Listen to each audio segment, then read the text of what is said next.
Good evening. So for this Getting to Know Ukraine, we're going to change the format a little bit, and I'm going to speak about some of the things that I would like to do with Humanitarian Exchange. I will also talk about some of my experiences, and we'll discuss the photos that I'm going to show you and how we can address these things and help. So this first photo, as you can see, is this woman and her children. Looks like she has 5 children, and I learned from being in Ukraine that big families are quite common, and a lot of those big families are fronted by a single parent. And a lot of times when the parent is working, they're working a job where they aren't making a whole lot, or they're underemployed. And as you can see by this picture, it looks like this family lives in this house without windows. One thing I would like to do with Humanitarian Exchange, besides helping orphans, is also helping families in need. I also learned that up to 40% of Ukraine is poor. They are either employed or underemployed, but they're not making enough money to take care of everything that they need to. So I would like for Humanitarian Exchange to be able to help them get needed items. Like if they can't buy a certain medicine, maybe we'd be able to give them the money to be able to buy that medicine, or to be able to help them buy needed clothes and other items for their children or for themselves. Or maybe in some cases we could use our future connections to help that parent find a better job. So let's move on to the next picture.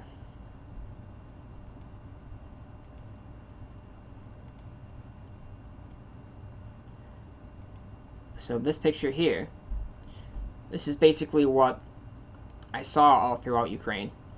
Even in parts of Kiev, it was a little bit less noticeable that there was poverty. But when you go into the smaller towns, the smaller cities, especially the villages, you notice more of the poverty. And you notice that people here, what they have on them is all they have. They have their clothes and their bags of stuff. They live on the street. I've seen so many people sleeping on park benches, sleeping on sidewalks, maybe up against the building to try to keep warm. It's not these people's fault that they're in the situation they're in.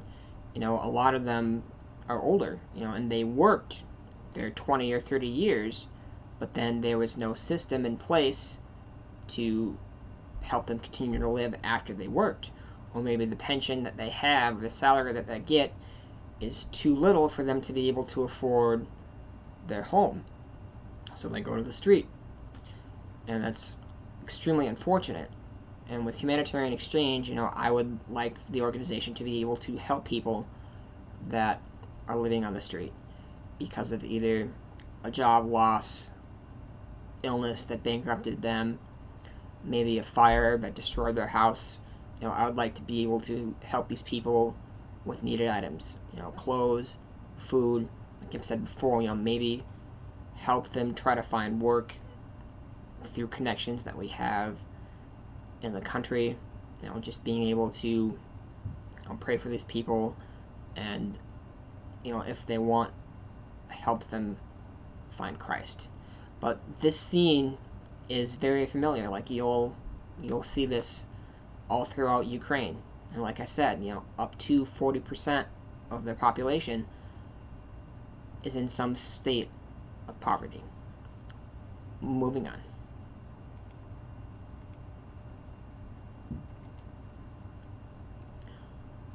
So this photo, as you can tell with these children, probably brother and sister. Their clothes are very dirty, kind of worn out, and it's probably all that they have. They might have another pair of clothes somewhere else, but this is probably all that they have, is each other and this set of clothes. I learned that there's another group of people that call Ukraine home, Roma people, I believe, and I believe what that translates to would be gypsies. They don't necessarily have a nation of their own. They travel from place to place, working jobs, trying to find a place to live and raise their families, or they're going from place to place to get away from persecution. What I learned And through personal experience, when I was in Prague, Czech Republic, I met a man who happened to be a gypsy. I didn't know that until we had a conversation. I was walking down Charles Bridge, and I noticed a man with his cat, so I went to give him some money to help him with his cat. And he didn't ask for any money. He didn't have any signs. He was just standing there politely engaging with people that came up to him to take a picture of the cat or to have a picture of them with the cat. And these people would always give something in return. They gave him some change, maybe a few bills here or there, but he never begged for money.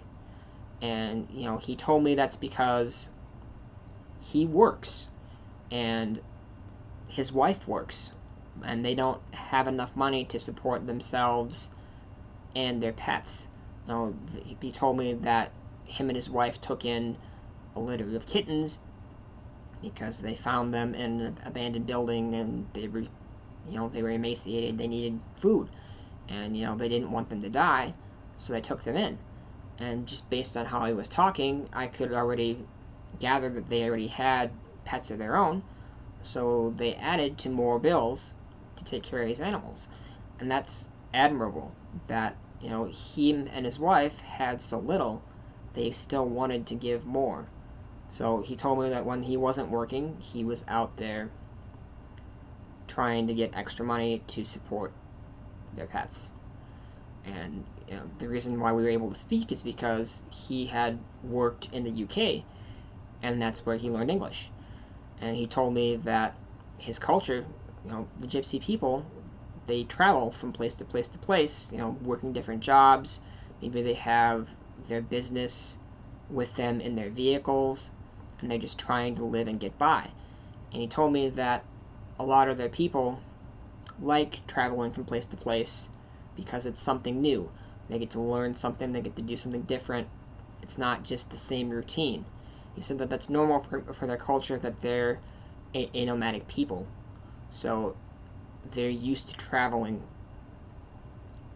But he said that unfortunately, because of the past and racism and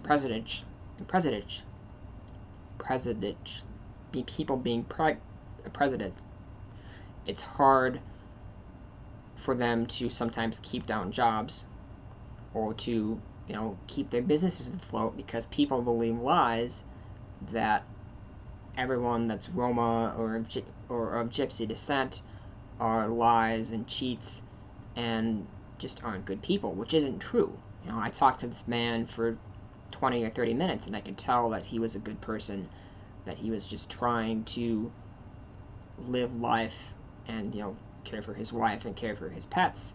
I don't remember if he told me if he had children or not, but like I said, our conversation was 20 to 30 minutes, and at first I think he was kind of shocked that I was speaking to him, because it's, I guess, unfortunately, his people, to some people, are seen like lepers or people that you can't talk to or that you should avoid because of those stereotypes that I said, and that's very unfortunate.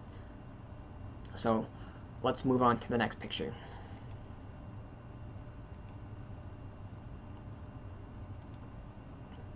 So with this photo, this is a little bit older photo. It's from 2015, but it's from Donetsk, and you can see this apartment complex. That's either a rocket or a bomb or a gigantic mortar, and it took out this car, it blew out all the windows, took out parts of the apartment complex, and as you can see, people still live there. There has been a lot of civilian casualties because of Russia's aggression and invasion into Ukraine. Ukraine is a sovereign nation that is no longer a part of Russia, and most of the nation wants nothing to do with Russia because they were subjugated for almost 70 years. Unfortunately, a lot of towns on the Eastern Front go through this problem, and a lot of people are dehomed because of the war. And I know this might sound scary for some of you, but with Humanitarian Exchange, I would like to get to the point where we could go to the Eastern Front and bring people much needed aid, food, clothing, medical supplies if we can get them, and set them up somehow with a place to stay. Either that's at a local church that we have connections with, maybe some sort of a shelter. That's a big goal that I would like for us to be able to do, because largely, the war in eastern Ukraine isn't covered by the media, and when it was covered for a while, and now a lot of people forget that the Ukrainians are still fighting for their freedom, that Russia still wants them back, and people are suffering because of it. And I would like I said, for Humanitarian Exchange to do something about this to help render aid. So let's go with the next photo. As you can see here, this is also from the Eastern Front. This building, apartment complex. A bomb hit it, a rocket hit it, a mortar hit it, something hit it and took out floors and floors of apartments. And we have no idea how many lives were lost. This is never reported, to my knowledge, in the U.S. on the media. And you see, this mom and this little boy walking past. Did they live there at some point in time? Did they know people that lived there? What type of trauma do these people live through every day when they're getting shelled by Russians, or when they're worried about Russian soldiers coming in and taking over their town? Like I said in the previous clip, I would like for Humanitarian Exchange to be able to render aid to the Eastern Front, to be able to help people get through what they're dealing with. I would also like to have the connections for us to be able to bring, warm clothes and food to those people, as well as the soldiers that are fighting on the front. The men and women of the Ukrainian army that are doing their best to keep this nation free need our support. The United States is an ally of Ukraine, and I believe we need to be doing a lot more to help them. So, next photo.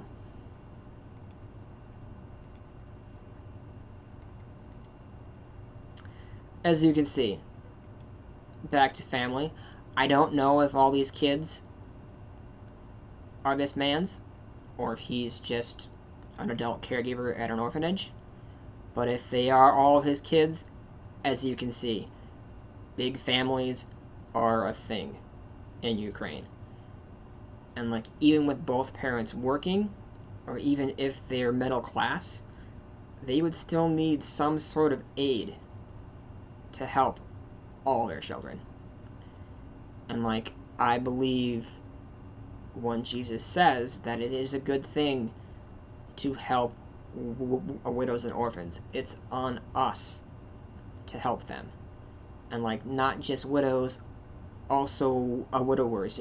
Men can lose their wives, and just their lives go downhill because their partner is gone. I have no idea if this man has his wife or not, or if all these children are his. But if all these children are his, I would hope that he is getting some sort of support or has a good enough job to take care of his family. And I would like Humanitarian Exchange to be a safety net for as many people in need as we can possibly do. Like I've said, through either giving clothes, food, medical supplies, maybe a safe place for these kids to come to learn English or spend time with other kids, where there's some sort of, trustworthy, safe adult watching them, to where their overworked parents maybe have time to go out for dinner or just relax for a few hours and not always have to be the parent in charge. It would be nice to be able to someday fund a camp for kids, teenagers, young adults, to help them learn English, or to teach them skills to help them get jobs. That's one thing I would like for the organization to do, hopefully sooner rather than later. I'm moving on.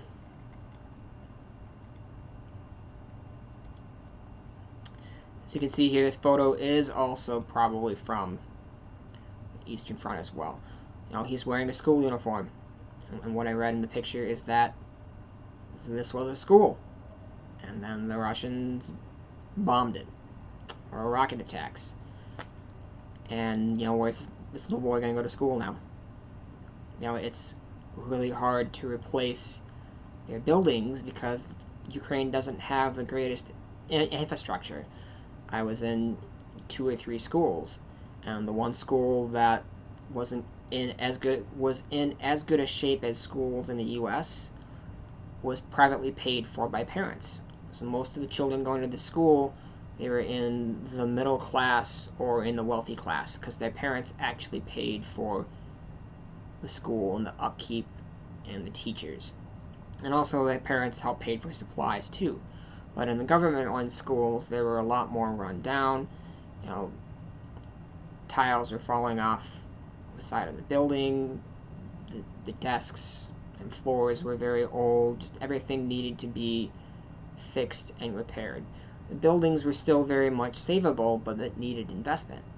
So another thing I'd like Humanitarian Exchange to do is partner with the schools that want some sort of help, to either help repair the buildings, help repair the grounds, maybe help teach an English class after school to kids that want to learn English, or English practice to kids that are majoring in English because they want to do international business. They don't have a whole lot of people to have discussions with or to learn an accent. Most people choose to either learn either a British accent or an American accent, depending on what countries they work the most with. There's so many ways that an organization can help. Unfortunately, the only thing that's keeping Humanitarian Exchange from doing these things and helping these people is finances. And finances is where everyone comes in. Like chipping in a few dollars here and there, maybe throwing your tax return to the organization to help people instead of buying the new TV or the down payment on the new car. Living within our means instead of living to excess, we can give the excess to nations that need help. And we can hopefully, before the world ends, bring that nation out of poverty. Or, my personal goal in my lifetime in the next 40 or 50 years, bring Eastern Europe out of poverty, move them from second world status to a first world country. If that's something that my organization can help do, I want to spend the rest of my life doing that, because all these people in these countries are worth it, and they have the same rights as we do. We're all seen the same under God, and I believe that all these countries have potential to be as great as the U.S. or even better, depending on what laws they adopt, how they treat people, who they elect, if they keep the corruption down. There's massive potential. All we have to do is invest our finances, our time, and our personal energy if you want to actually go there and help.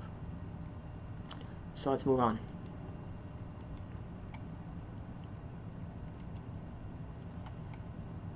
This last picture,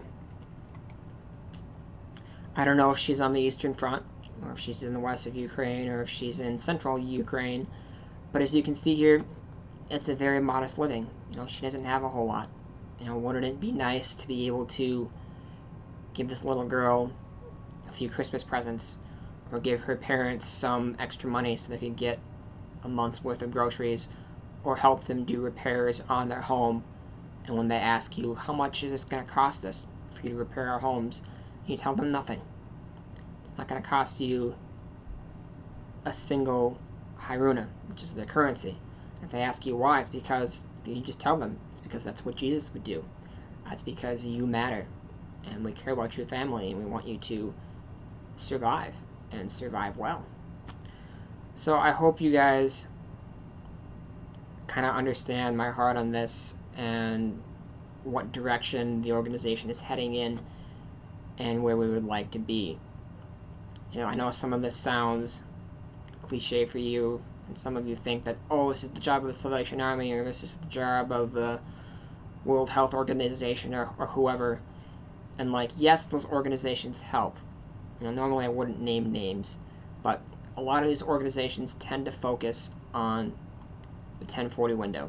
A lot of places that haven't heard about Christ, especially Christian or organizations, or secular organizations, they focus a lot on Africa. Africa does need a lot of help. There's a lot of corruption, there's a lot of war, there's a lot of genocide, there's just a lot of need. So a lot of the funds do go to Africa. I haven't done a whole lot of research to see if there's a ton more money going to Africa than there is to Eastern Europe. But most post-Soviet countries are second world status. Some are even third world status. I would like to do anything possible with the organization to help these people. Anything legally possible. Humanitarian aid, school supplies, teaching lessons,